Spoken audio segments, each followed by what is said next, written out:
One of the things I'm looking forward to with Congress coming back into session is that maybe it will put an end to the trend of late in which the hottest stories in the media are about the media. Although I know I have done my part on this.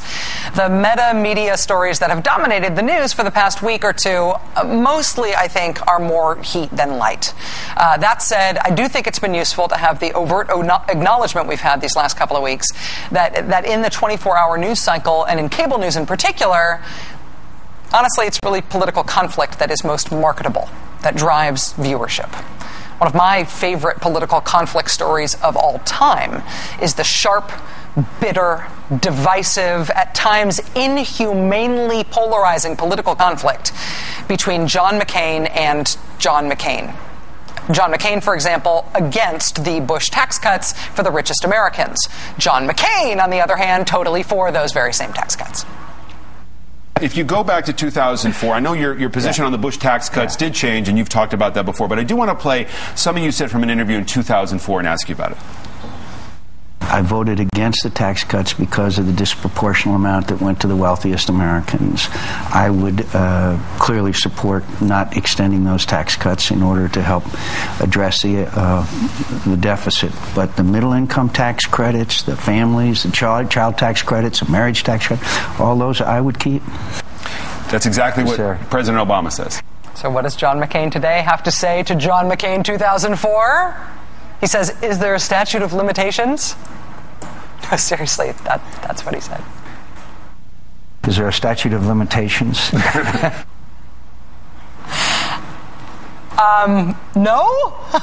Even though John McCain 2004 was against tax cuts for the rich, John McCain now says this.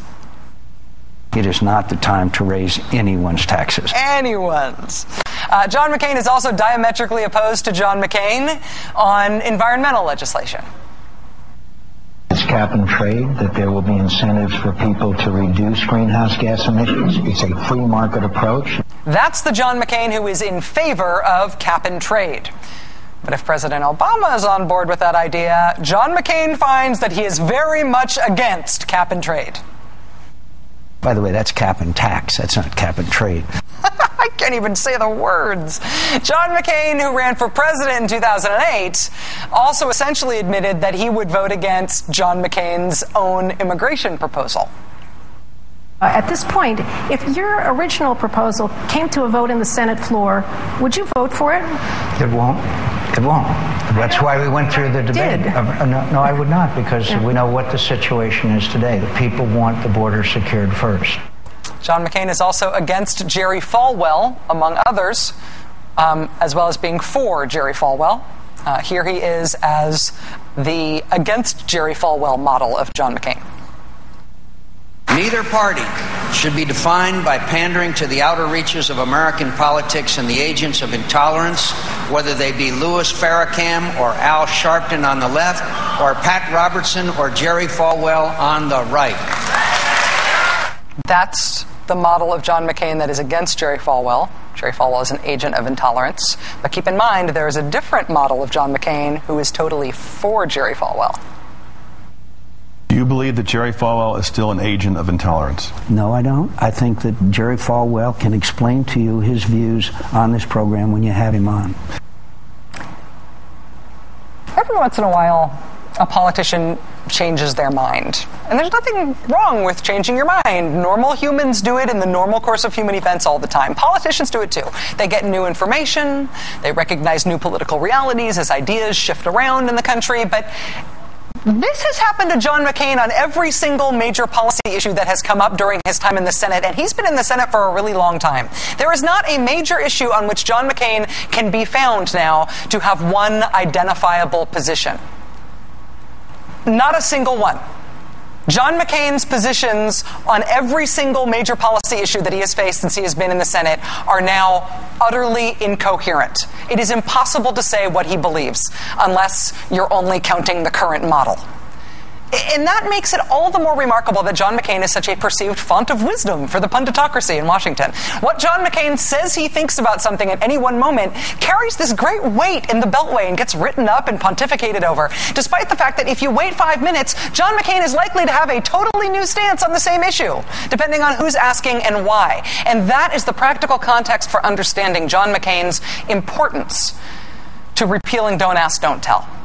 In Mr. McCain's 59th appearance on Meet the Press yesterday, 59, Senator McCain made clear his current stance on Don't Ask, Don't Tell, which is that even though the Pentagon is completing its study of the effects of repealing the policy on unit cohesion and morale, Senator McCain now demands that there must be another study on unit cohesion and morale.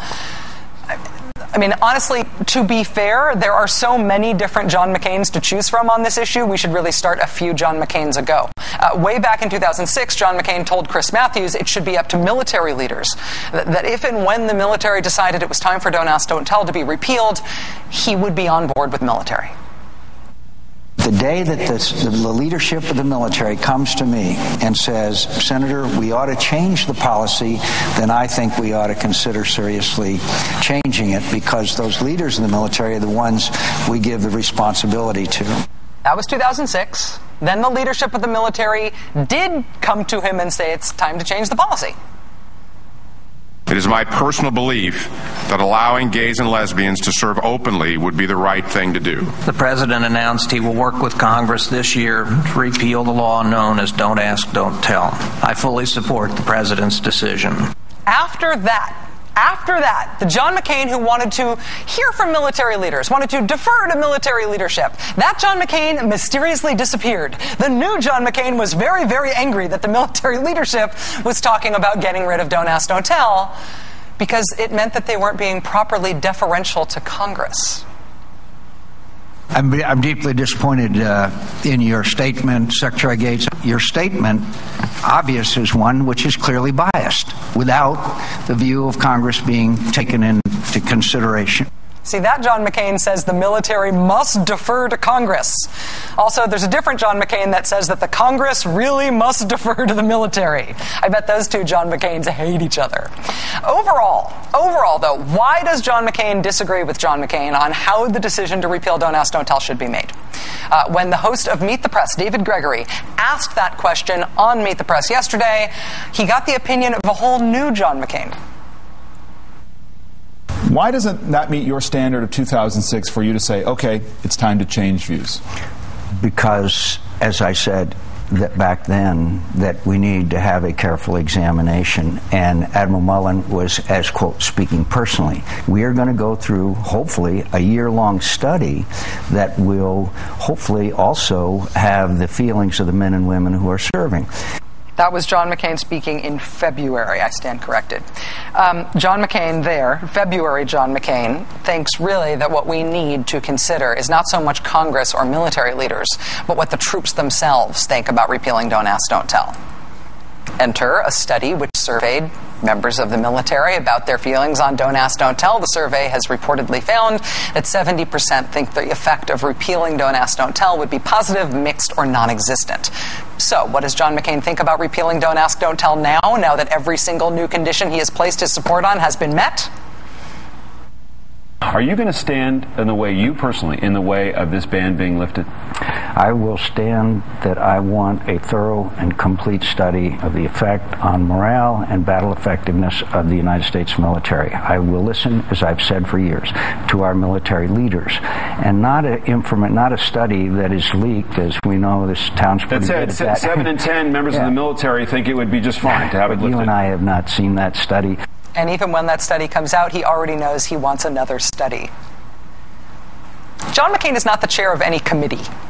John McCain does not have any major legislation to his credit from his entire career in the Senate, other than the McCain-Feingold campaign finance law, which he doesn't exactly support with a brass band anymore anyway.